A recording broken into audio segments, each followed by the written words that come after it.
Hi guys! Welcome sa aking video. This is Tita Mayang. For today's video ay mag-voice over po tayo. Kaya samahan niyo ako sa aking travel vlog. Travel vlog! Charot! But anyway guys, ayan, alas 11 yan ng gabi.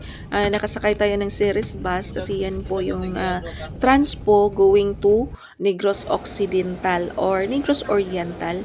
Ayan, nakarating na po tayo sa Toledo Port. Ayan, naghintay tayo sa ating ticket dahil conductor na yung kumukuha or bumili ng ticket sa lahat ng mga pasahero sa series bus. Ang tanging kailangan lang natin ay maghintay sa loob ng bus na mayroong pasensya. Oo, kailangan talaga mayroong pasensya, charot. But anyway guys, nakarating na tayo sa Toledo Port.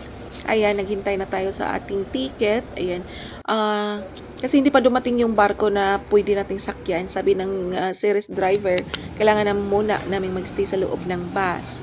So, ayan, bumaba na tayo. Dala-dala yung ticket natin. Yung ticket natin ay nasa 200 plus. At sobrang antok na ako dyan, guys. Pero pretty pa rin, charot. But anyway, ayan, samahan niyo ako sa aking travel journey.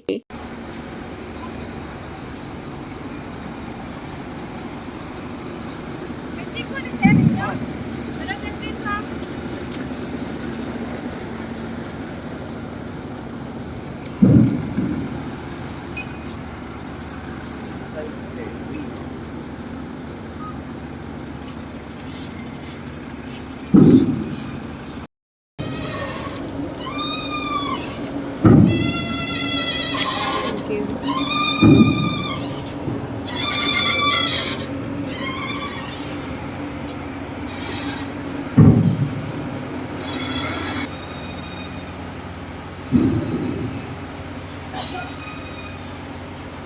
So, after 2 hours travel guys, nakikita na natin yung view ng Negros Occidental at Negros Oriental. So, napakaganda at napaka-calm ng dagat. So, maganda talagang magbiyahe guys tuwing gabi or yung hindi pa siya masyadong mainit. At yan guys, makikita nyo ang Bulkang Canlaon na napakaganda.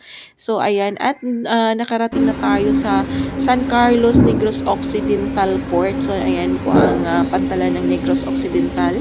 Ayan at saka guys, sobrang antok na ako dyan. Pero laban pa rin.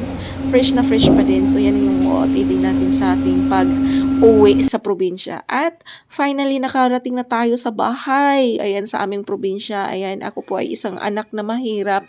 Ayan, tumutulong tayo sa mga gagawain dun sa probinsya. Of course, hindi tayo Disney princess. Charot. Sa probinsya guys, kung matyaga ka lang, marami ka talagang magagawa. So, isa sa mga source of income po sa Negros Occidental sa aming probinsya ay pag-aalaga ng mga kambing, mga baka, mga baboy, ganun. Pero yung kapatid ko po, ang bunso naming kapatid, mayroon siyang 18 heads of kambing at mayroon din tayo, nakabili tayo din ng isang kambing sa kanya. Ayan, isa sa ating mga investment. Kailangan nating mag-invest dahil hindi sa habang buhay na magtatrabaho tayo na magkaroon ng employer. Kasi po, mas maganda talaga na mayroon tayong parang inaalagaan. Inaalagaan. Hindi lang po inaalagaan. Pati din mga kambing. Charot. So, yan po guys yung view sa amin. Maraming mga native na manok. Ayan, kulang na lang kapayas o papaya para magiging tinola. O, diba?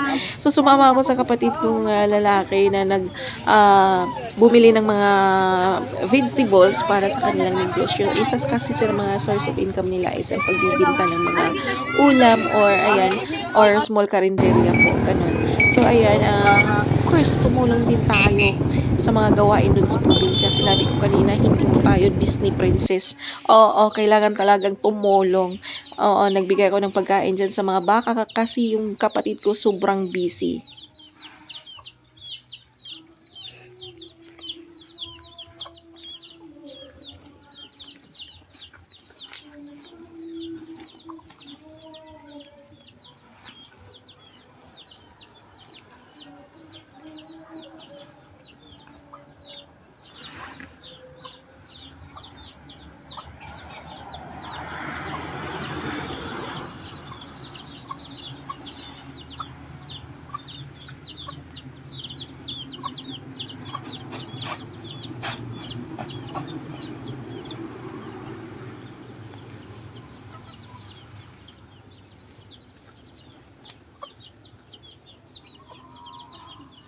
Ayan, dahil hindi tayo Disney princess guys, kailangan natin magsibak ng kahoy.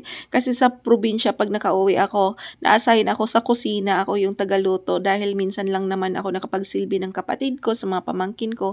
So ako yung na-assign sa pagluluto sa kanila.